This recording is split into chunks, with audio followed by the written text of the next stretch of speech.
Now this is the backdrop for this saying of our Lord Jesus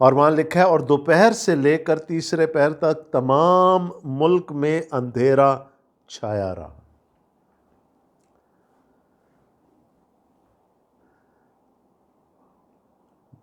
بڑی عجیب سی بات لگتی ہے۔ اگر ہم کلیسیائی ترتیب دیکھیں کلموں کی تو اس میں پہلے 3 کلمات جو تھے، اس کو چوتھا کلمہ سمجھا جاتا ہے، اور جو پہلے 3 کلمات تھے وہ کہا جاتا ہے کہ اجالے میں کہے گئے تھے، اور اس کے بعد پھر اندھیرا ہو گیا۔ میں نے پچھلی بائبل سٹڈی میں کہا تھا کہ everything is going according to the script. جو لکھنے والے نے لکھ دیا تھا اسی اسکرپٹ کے مطابق سب کچھ چلتا چلا جا رہا ہے۔ اندھیرا ہو گیا۔ کلام مقدس میں خدا کو نور کہا گیا ہے کہ خدا نور ہے، روشنی ہے، اور نور کس پوائنٹ آف ویو سے ہے کہ وہ انلائٹن کرتا ہے اپنے لوگوں کو۔ یسوع نے بھی اپنے بارے میں کہا تھا دنیا کا نور میں ہوں۔ تو جہاں اگر آپ دیکھیں تو آپ کو بہت سے حوالے مل جائیں گے، زبور 27 ہے، اس کے علاوہ اور بہت سارے حوالے ہیں جہاں پر خدا اپنے آپ کو نور کہتا ہے۔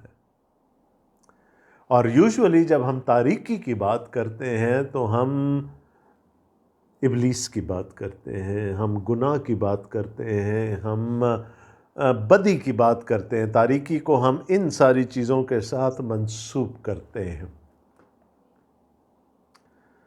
لیکن کلام میں بہت سارے مقامات پر خدا تاریکی میں بھی ظاہر ہوتا رہا، اندھیروں میں بھی ظاہر ہوتا رہا۔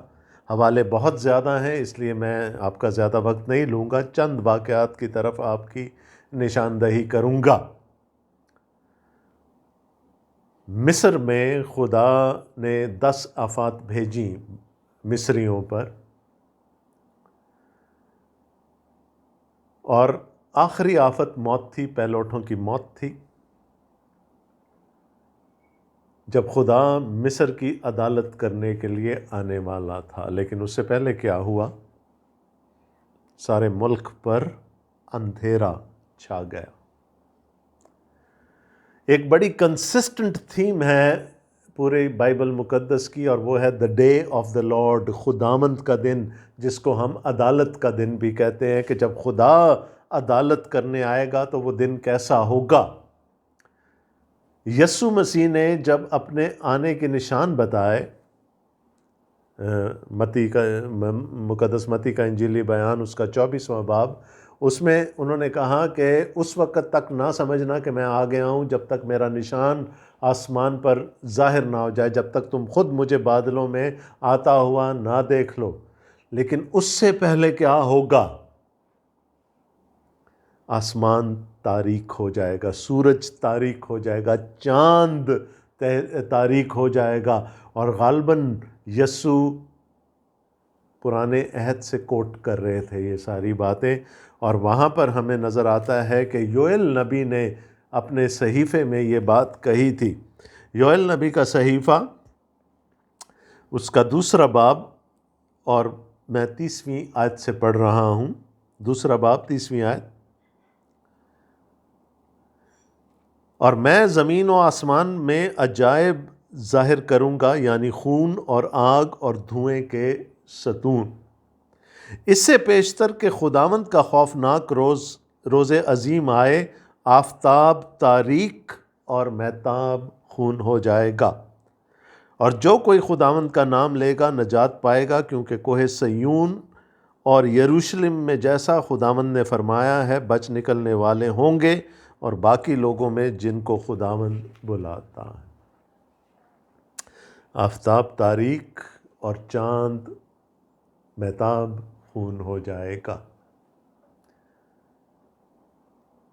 خدا تاریکی میں بھی ہوتا ہے، اور خاص کر جو میں نے حوالے آپ کے سامنے رکھے چند، اس میں ہمیں یہ نظر آ رہا ہے کہ جب خدا عدالت کے لیے آتا ہے تو تاریکی ہوتی ہے۔ The judgment of the Lord is dark.